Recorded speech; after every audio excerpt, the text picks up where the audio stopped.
Mapagpalang araw po sa ating lahat. At muli purihin ang Panginoon sa kanyang kabutihan na tayo na muli ay makakapag-aral ng kanyang mga salita. At nasa chapter 34 na po tayo ng Messages to Young People. Ayan, so samahan niyo po akong ating pong pag-aaralan ang bawat detalyadong katotohanan na ipinapahiwatig sa atin ng Panginoon, especially for our young people nowadays. So, entitled, Tunay na Karanasan ng Kristiyano. So, atin po itong pag-aaralan ng mabuti upang atin malaman kung ano yung tunay na karanasan bilang isang Kristiyano. Sabi sa Ephesians chapter 4, verse 22 to 24, dapat ninyong hubarin ang naaayon sa dati ninyong gawain, ang dating pagkatao. Ito ay ang dating pagkatao na nabubulok dahil sa mapanlinlang na pagnanasa. Hubarin ninyo ang dating pagkatao upang mabago ang espiritu ng inyong pag-iisip. Gawin ninyo ito upang maisuot ninyo ang bagong pagkatao na naaayon sa Diyos, nilikha ito sa katwiran at kabanalan ng katotohanan.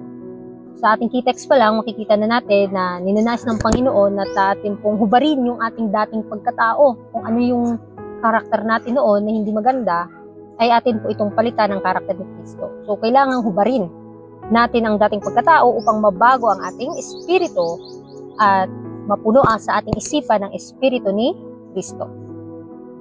Kaya sa ating buhay ngayon, kailangang hubugin natin yung karakter natin, mga kapatid. Kaya sabi sa Messages to Young People, 131, nakita ko na maliban kung magkaroon ng lubos na pagbabago sa mga kabataan, isang ganap na pagbabagong loob, maaari nilang mawalan ng pag-asa sa langit. Ayon sa ipinakita sa akin, wala pang kalahati ng mga kabataan na nagpapahayag ng relihiyon at ng katotohanan ang tunay na nabago. Kung sila ay tunay na nabago, magbubunga sila para sa kaluwalhatian ng Diyos. Marami ang umaasa sa isang haka-hakang pag-asa na walang tunay na pundasyon. Ang bukal ay hindi nalilinis, kaya ang mga agos na lumalabas mula rito ay hindi dalisay. Linisin ang bukal at magiging dalisay ang mga agos nito. So sa ating napag-aralan ngayon, kailangan talagang malinis yung puso natin. Especially mga kabataan. Kailangan mapabanal yung isipan natin para at the rest po, inside, ay kapag napabanal ito, nalinis, ay in the outside, ay mababago yung buong pagkatao. Kaya napakahalaga mga kapatid na pag-aralan po natin maigi yung kalooban ng Panginoon para ito yung mabago sa buhay natin. Ito yung ma-apply natin sa araw-araw na pamumuhay. Kung tama ang puso, ang iyong mga salita, pananamit at mga gawa ay magiging tama rin. Ang tunay na kabanalan ay kulang. Hindi ko gugustuhing lapastanganin ang aking Panginoon sa pag-amin na ang isang pabaya, magaan at walang panalangin na tao ay isang Kristiyano. Hindi. Ang isang Kristiyano ay nagtatagumpay sa kanyang mga kahinaan at sa kanyang mga pita. May lunas para sa kaluluwa na may sakit sa kasalanan. Ang lunas na iyon ay nasa kay Jesus, napakahalagang tagapagligtas. Ang kanyang biyaya ay sapat para sa pinakamahina. At ang pinakamalakas ay nangangailangan din ng kanyang biyaya o sila'y mapapahamak. Isa sa sarili natin mga kapatid, nakikita natin na tayo ay malakas.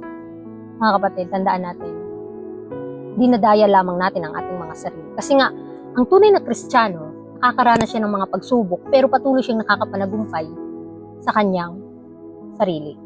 At sa ating pag-aaral pa lang, makikita natin na kailangang kung napabanal yung puso, makikita sa ating buhay, sa ating pananamit, sa ating mga salita at sa mga gawa, ay magiging tama ang lahat. Kaya inuuna ng Panginoon na mapabanal yung saloobin. Nakikita niya yung puso ng bawat isa kung gaano tayo ka-seryoso o gaano tayo nagiging tapat sa paggawa ng kanyang kalooban. At huwag po nating pilitin ang bawat isa na gumawa ng kalooban ng Panginoon, bagkus tayo sa sarili natin ay kailangang maging tapat at maging dalisay sa paggawa nito. Kaya nga, ang lunas na ito, kung tayo nakikita natin na tayo ay makasalanan, meron tayong kailangang mapanagumpayan. Meron tayong kailangang maangkin na tagumpay. At itong tagumpay na ito ay nanggagaling kay Kristo at nakapanagumpay siya, so aangkinin po natin ang tagumpay na ito. Pagpapatuloy po, sabi sa Matthew 12 verse 34 to 35, kayong mga anak ng mga ulupong, dahil kayo ay masama, paano kayo magsasabi ng mga mabubuting bagay? Sapagkat kung ano ang nilalaman ng puso ay siyang binibigkas ng bibig. Ang mabuting tao mula sa mabuting kayamanan ng kanyang puso ay naglalabas ng mabuti at ang masamang tao na may masamang kayamanan sa kanyang puso ay naglalabas ng masama. So tayo, naturally mga kapatid sa atin, bilang tao, napakasama po ng ating mga ugali. At walang mabubuting bagay na lumalabas sa atin kung tayo ay nagpapatuloy sa kasamaan bilang tao mga kapatid. Kaya nga, sabi ng Panginoon, dahil kayo ay masama, paano natin masasabi ng mga mabubuting o paano tayo makakapaggawa ng mga mabubuting bagay? Imposible mga kapatid. Kaya nga nais ng Panginoon na mapabanal yung buhay natin. At ano yung nilalabas sa ating bibig, ito yung nanggagaling sa ating mga puso. Kaya kailangan natin ang nakapagliligtas na biyaya. Kasi hindi natin maliligtas yung sarili natin. Kung sino tayo, ano yung sinasalita natin, ano yung iniisip natin, napakahirap mapanagumpayan sa ating sariling kalakasan. Kaya ang biyaya ng Panginoon ay napakasapat para tayo ay makapanagumpay. Pagkat ang biyaya ng Diyos ay nahayag sa lahat ng tao. Sabi sa Titus 2:11 hanggang 13, ito ay nagsasanay sa atin na tumanggi sa walang kabanalan at makamundong pagkahumaling. Ito ang nagsanay sa ating mamuhay ng matino, makatarungan, at sa makadiyos na paraan sa kapanahunan ngayon. Habang tayo ay nag-aabang sa pagtanggap ng ating pinagpalang pag-asa, ang kahayagan ng kaluwalhatian ng ating dakilang Diyos at tagapagligtas na si Jesucristo. So sa ating pag-aaral ngayon, wala na pong iba. Wala nang ibang biyaya na pinagkaloob ang Diyos sa atin, kundi si Kristo lamang na nagsakripisyo para sa atin. At sa bawat pagsasanay na ating ginagampanan sa ating buhay, kailangan tayong tumanggi sa ating mga sarili upang malampasan natin at upang makamtan natin ang walang hanggang buhay. Dahil ang kabanalan na ito ay hindi natin aangkin sa ating mga natural na ugali, sa ating natural na kalakasan. Pamamagitan lamang ni Kristo, tayo ay makakaangkin ito. Kaya sabi pa dito, nakita ko kung paano makakamtan ang biyayang ito. Pumunta ka sa iyong silid at doon, mag-isa kang manalangin sa Diyos. Lumikha ka sa akin ng malinis na puso, O Diyos, at magpanibago ka ng wastong espiritu sa loob ko. Maging taimtim, maging tapat, ang maalab na panalangin ay makapangyarihan. Tulad ni Jacob, makipagbuno ka sa panalangin, magpakasakit. Si Jesus sa halaman ay pinagpawisan ng malalaking patak ng dugo. Kailangan mong magsikap, huwag kang umalis sa iyong silid panalanginan hanggat hindi mo nararamdaman ang kalakasan mula sa Diyos. Pagkatapos ay magbantay at habang ikaw ay nagbabantay at nananalangin, mapapanatili mong masupil ang mga masasamang kahinaan at ang biyaya ng Diyos ay maaring at tiyak na magpapakita sa iyo.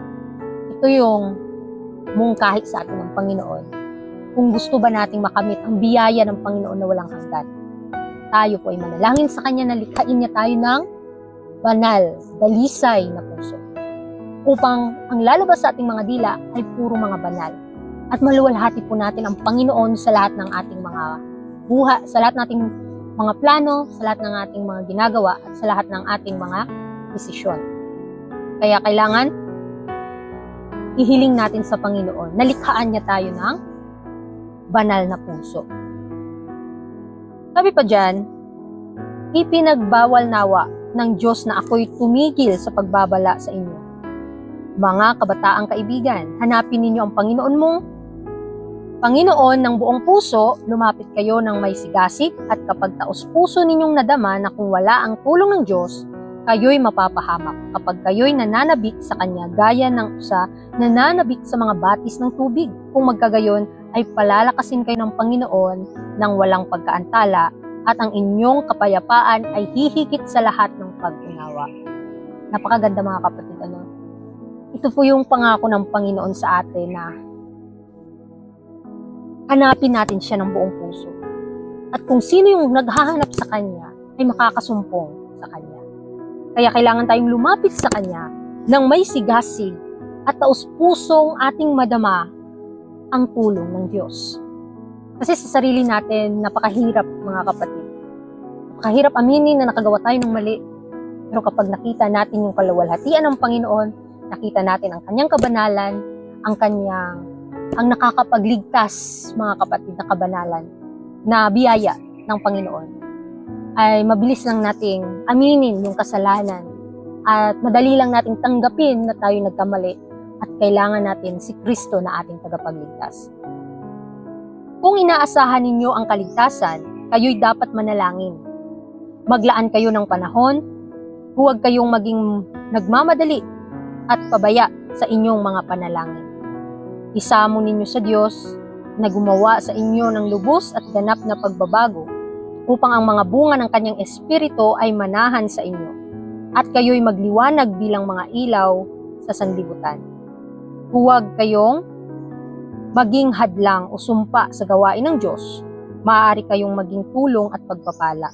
Sinasabi ba ni Satanas sa inyo na hindi ninyo maaaring tamasahin ang kaligtasan na ito'y ganap at walang bayad? Huwag ninyo siyang paniwalaan. So napakadami pong suggestions ang kaaway, mga negatibong bagay para tayo'y mapanghinaan, para tayo'y mawala sa pananampalataya. Pero very careful po tayo doon. Huwag natin siyang pakinggan. At dito, pinapaalalahanan tayo na kung ninanais natin ang kaligtasan, ang buhay na walang hanggan, kailangan nating hanapin ang Panginoon ng buong puso. Paano kaya? Dapat tayong manalangin. At maglaan tayo ng espesyal na oras para sa panalangin, para maangkin natin yung ninanais ng buhay natin, especially ng spiritual na buhay natin. Kaya nga, sa ating panalangin, huwag tayong magmadali. Isa-isahin natin at panalangin natin ano yung mga bagay pa na dapat nating baguhin sa ating natural na buhay, sa ating sarili, sa ating mga plano, ano yung dapat nating baguhin. So kung tayo ay nananalangin, syempre maraming tukso talaga sa isipan natin. Syempre kapag nananalangin tayo, kailangan nating iwaksi ang mga negatibong pag-iisip. Huwag nating pakinggan ang kaaway. Kahit anong sikap ng kaaway, kailangan tayong magtuon sa pangako ng Panginoon na didinggin niya ang ating mga hiling. Ito yung unang hakbang. Pribilehiyo ng bawat Kristiyano na danasin ang malalim na pagkilos ng Espiritu ng Diyos. Isang matamis at makalangit na kapayapaan ang maghahari sa isipan at iibigin ninyong magnilay tungkol sa Diyos at sa langit. Kayo'y magpapakasarap sa mga maluwalhating pangako ng Kanyang salita. Ngunit alamin muna ninyo na kayo'y tunay nang nagsimula sa landas ng Kristiyanong pamumuhay.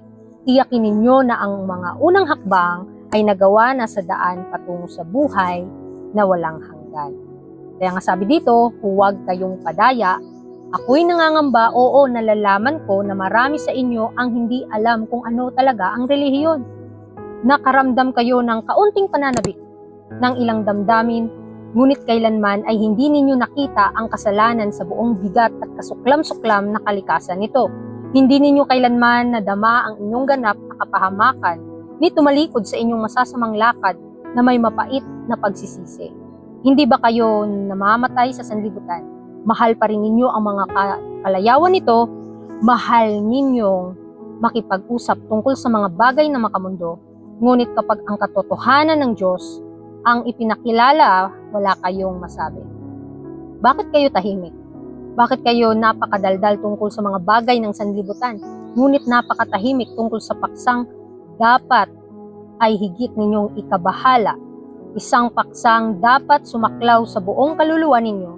Ang katotohanan ng Diyos ay hindi nananahan sa inyo. Ito po yung nakakatakot mga kapatid, kung hindi tayo nagiging mapagbantay. Itong unang hakbang pa lang sa atin bilang tayo ay namumuhay na sumusunod sa Panginoon, hindi lang tayo taga-angkin, kundi kailangang taga-tupad din.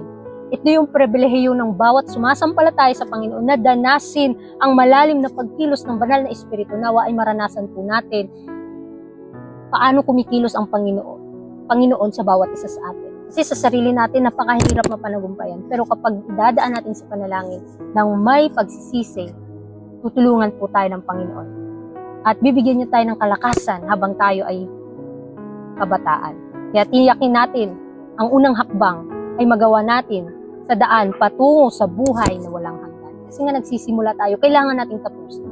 As long as nagiging tapat ka sa paglilingkod, kailangan hindi tayo maging padaya, kasi nangangamba ang ating propetisa, ang ating propeta, na nalalaman niya na marami sa atin ang hindi alam talaga kung ano ang relihiyon. Nakakaramdam tayo ng sigasig, nakakaramdam tayo ng pananabik sa katotohanan.